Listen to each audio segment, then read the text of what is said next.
Assalamualaikum warahmatullahi wabarakatuh. Perkenalkan, saya Anggun Indah Darmayanti dengan NIM 64232449 dari kelas 642C12 Kampus Universitas Bina Sarana Informatika Cipulir. Di sini saya akan meresensi buku yang berjudul Filosofi Teras. Filosofi Teras yang ditulis karya Henry Manapiring atau yang sering disapa Om Piring pada tahun 2018. Buku ini menceritakan tentang filsafat Yunani kuno yang ditulis dengan bahasa Indonesia.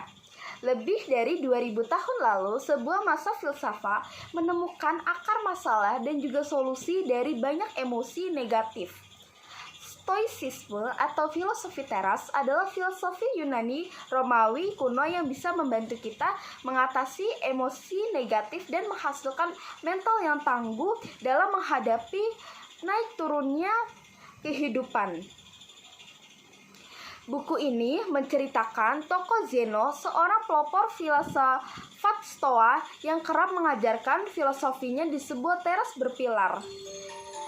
Diceritakan sekitar 300 tahun sebelum Masehi, kapalnya sedang berlayar mengangkut barang dagangan mahal karam di tengah laut. Zeno pun terdampar di Athena. Namun, disinilah dia mengenal filsafat dari guru bernama Crates. Ia juga mempelajari sejumlah filsafat lain hingga menyebarkan ilmunya ke masyarakat. Dalam bahasa Yunani, teras pilar disebut sebagai stoa. Dari sinilah lahirlah istilah stoicisme yang kini diterjemahkan menjadi filosofi teras. Stoicisme sering disalahartikan dengan pasrah dengan keadaan, padahal tidak sama sekali dengan proses menerima atas kejadian-kejadian yang tidak bisa dikendalikan. Buku ini cocok loh dibaca oleh semua orang alam ataupun orang lain yang terdiri dari 12 bab, yaitu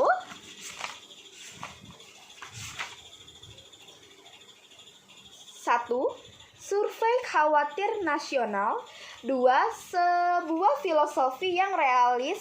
3. Hidup selaras dengan alam. 4. Dikontomi kendali. 5. Mengendalikan interferensi dan presepsi. 6. Memperkuat mental. 7. Hidup di antara orang-orang yang menyebalkan. 8. Menghadapi kesusahan dan musibah. Dan di sini juga ada parenting orang tua, menjadi orang tua. 10. Citizen of the World. 11. Tentang kematian. 12. Penutup. 13. Memperhatikan filosofi teras. Seperti itu. Ke-12 bab tadi ini dibicarakan secara detail dalam buku setebal 298 halaman ini. Di buku ini kita diajarkan untuk mencari kedamaian dalam hidup melalui diri sendiri, bukan ekspektasi di luar kendali kita. Gimana caranya mengatasi baper, galau, emosi, dan bagaimana cara kita menghadapi masalah dalam hidup.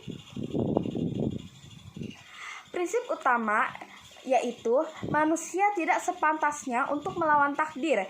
Kita ini manusia harus hidup selaras dengan takdir yang telah ditentukan. Untuk bersikap legowo dan ikhlas dalam menghadapi segala cobaan hidup.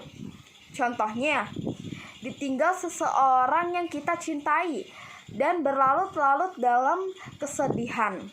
Seharusnya kita harus ikhlas dan berdoa yang terbaik untuknya. Karena takdir kematian adalah di luar kendali kita.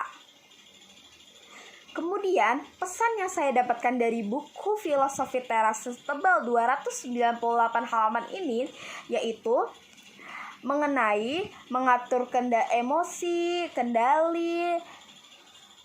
Dan ada 2 kendali di dunia ini, yaitu kendali yang bisa kita kendalikan, contohnya pikiran dan opini. Dan kendali yang nggak bisa kita kendalikan, contohnya kematian dan kiamat. Sekian resensi buku filosofi teras saya, Anggun Indah Saya Darmayanti. Semoga bermanfaat. Wassalamualaikum warahmatullahi wabarakatuh.